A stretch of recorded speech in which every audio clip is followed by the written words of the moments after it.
As you can imagine, this is relatively nerve-wracking, and common belief assures you that if you picture everybody naked, everything will be fine, and I can tell you that myth is busted. And to make it even worse, I feel relatively unprepared because I've been bouncing around all week on how to really approach this talk. On the one hand, I just want to show you pretty pictures of all the cool things we get along our coastline here, because there's really an amazing amount of wildlife that most people don't even know exists.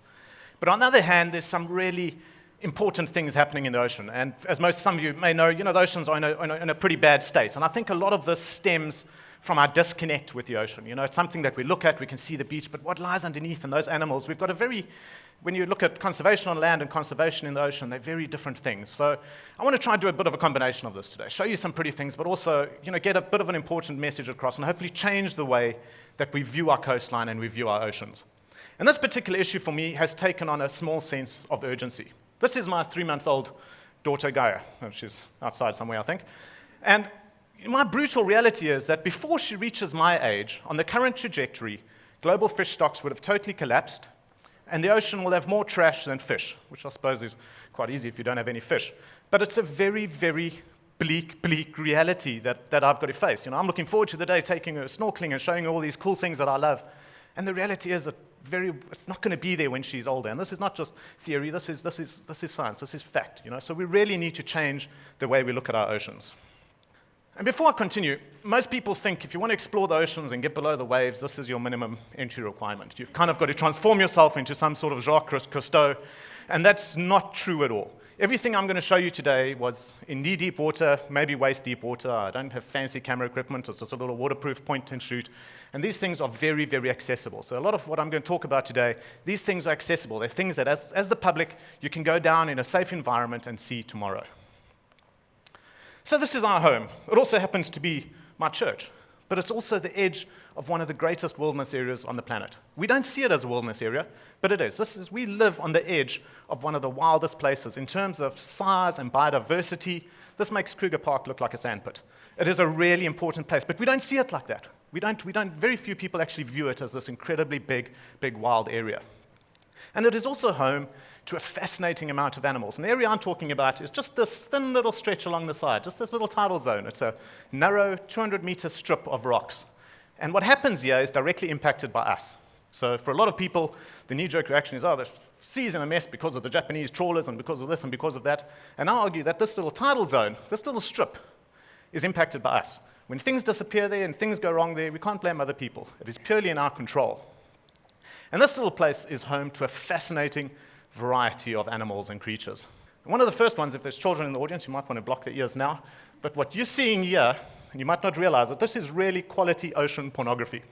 When I first saw this, I kind of described it as this beautiful little flower. These two flatworms were dancing around, was this beautiful little flower, and when I realized what was actually happening, it kind of took the luster off. Now, flatworms and sea slugs are one of my favorite groups of animals because there's an amazing variety of them. But these flatworms happen to be hermaphrodites. And when it comes mating time, two of them will get together and they'll literally have a sword fight with their penises. And if you look closely, you can actually see their little penises there. So you can leave today and say you've seen a worm's penis. Not many people can do that. But they go through this really intricate little dance, and by default, the winner happens to be the one who stabs the other one with his penis, and by default, the other one will then become the female.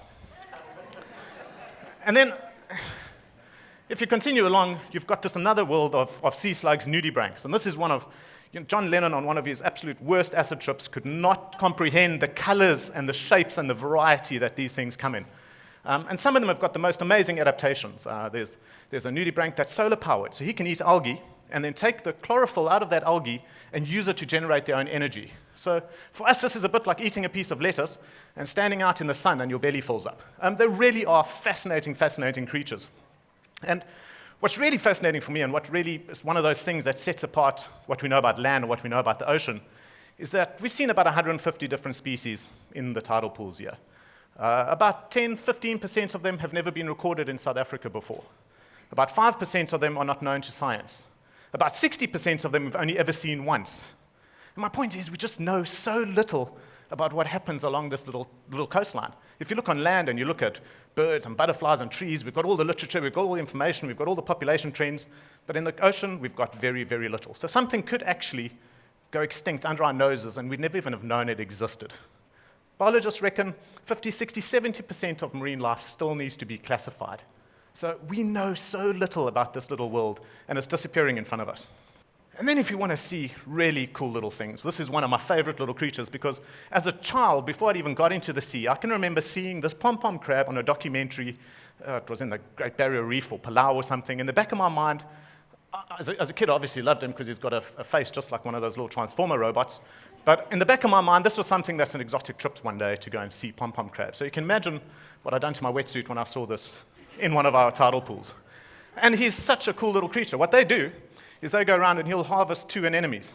And interestingly, I don't know what species of anemone this is that he's got on his pincers there, but he'll go and harvest these 2 anemones, and the one is, it's really good because he's got poisonous stinging cells, so it's really good for protection, and it's also sticky, so it's really good for catching prey and protecting himself.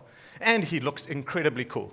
And these are things that are so easily overlooked. When your children are running through the tidal pools, they're probably squashing these amazing little creatures. And then there's something that's a fluorescence down at our beaches. So if you want to do just one thing, go to the local hardware store, buy yourself one of those little ultraviolet torches. They cost 80 Rand, and head down to the coast. This is zoanthids. So these are the slimy brown things that you walk on the beach without even giving it second thought. But when you go down at night with an ultraviolet light, all of these amazingly things that we just consider simple plants are actually animals, and they light up and give off the most incredible iridescent colors. And it really wakes you up to the variety of things that are there, because it's not just plain brown anymore. You're seeing this totally outlandish world. And then you've got things that really, for me, this is actually an important one, because it really breaks down what we assume we know about marine life. And it's a great example of how things are so different on land to the ocean. This is a little cleaner wrasse, quite a common little fish. And the males they essentially have a little harem of females. So he's basically a pimp and runs a brothel, but most people prefer to call it a car wash. And what they do is they're very territorial. They'll have a little spot in a tidal pool where they have a cleaning station, and fish will queue up to come and get parasites eaten off by these cleaner wrasse. So they fill a very important niche in the ecosystem, and you can go back to the same spot every day. The cleaner wrasse will be there. The fish know that the cleaner wrasse are there. But every now and again, the females, who do most of the cleaning, will take a little bit more than just a parasite. They'll actually bite the customer, which is probably the equivalent to scratching the merc at the car wash. And the males respond very aggressively. They chase the females around and discipline them. The customer's obviously left grumpy. And researchers have actually found that the more severe the indiscretion from the female, the more time the male actually spends disciplining these females. And you know, what this says to me, this starts breaking down all sorts of assumptions about the ocean. And if you start thinking about fish intelligence, take the damselfish. This is our common tidal pool fish. There's hundreds of them. A lot of these damsels are farmers. They have little agricultural projects growing.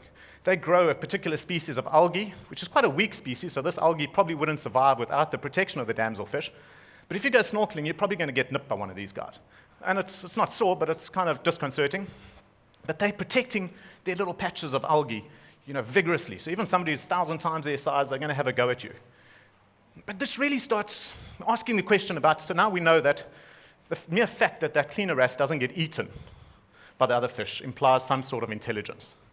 The fact that the fish know to come back to the cleaning station every time implies memory. So the 3-second memory thing is gone. The fact that when the female bites the other fish, they respond to pain.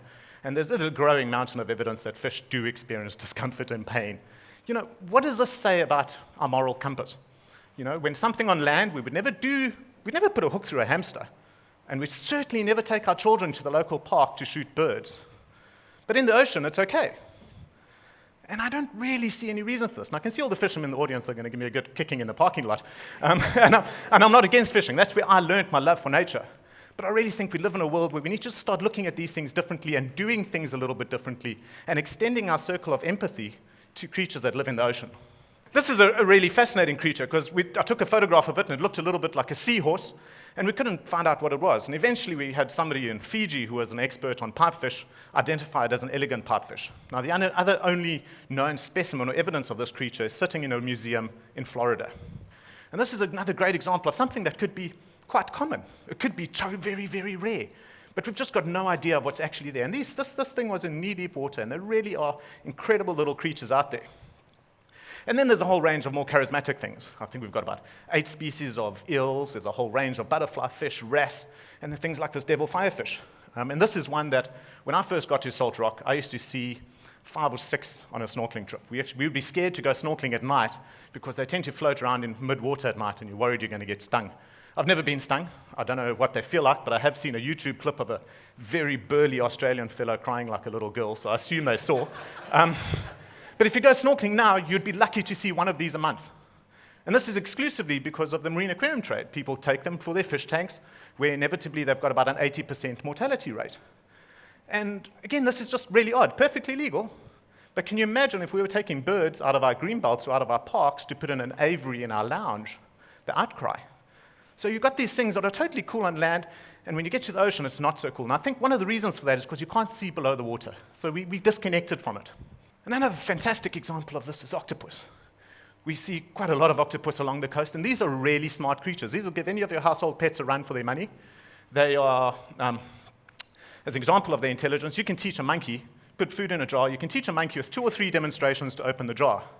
An octopus, you don't need to teach them, they'll figure it out themselves. Researchers hate them, because any self-respecting scientist knows if you run an experiment, you need to be able to replicate that experiment to show that it works. With an octopus, you'll do something day 1, you'll do the same thing day 2, and on day 3, you'll just totally change his mind and do something totally different. And they really are literally out-of-the-box thinkers. So these are really intelligent, sentient creatures. But the recommended means of catching it is a steel hook. A recreational permit for 100 Rand at the post office, you can take 2 a day. So I start asking the question, well, how many have we got here? How many are we taking out every day? No one can answer that question. So even this concept of sustainable utilization that's underpinned conservation for decades is applied totally randomly along the coastline. And to make it even worse, when you buy that little permit, it says to you, you can take 2 octopus a day. It just calls them octopus. We've got 2, possibly 3 species of octopus along the coast. One is common, the other 2 are fairly uncommon. So this is a bit like giving somebody a hunting permit in the game reserve to shoot anything with horns. Doesn't matter if it's a rhino, a sable, or an impala, as long as it's got horns. So you can see how these rules are applied very, very arbitrarily. And the reason for this, like I said, is because we've just got this disconnect with what happens under the water, because we don't get under there. We tend to ignore what we see there. So a lot of my message today is, at worst, I hope I've just encouraged you to really just look at our coastline a little bit differently. Look at it as a nature reserve, as a game reserve. Look at it as a wilderness area. The animals along our coastline, treat them as wildlife, because that's what it is. This is wildlife. And at very best, I hope I've encouraged you to maybe go and get a mask and snorkel and immerse yourself in this world, because this is an opportunity to actually not just see nature, you actually get to immerse totally in nature. And once you do that, you start seeing things in a very different way, and you start understanding things in a very different way. And with that will come a love of the ocean. And if you ask me, that's the only thing that's really going to help us. We need a whole lot more people who are falling in love with our oceans. Thank you.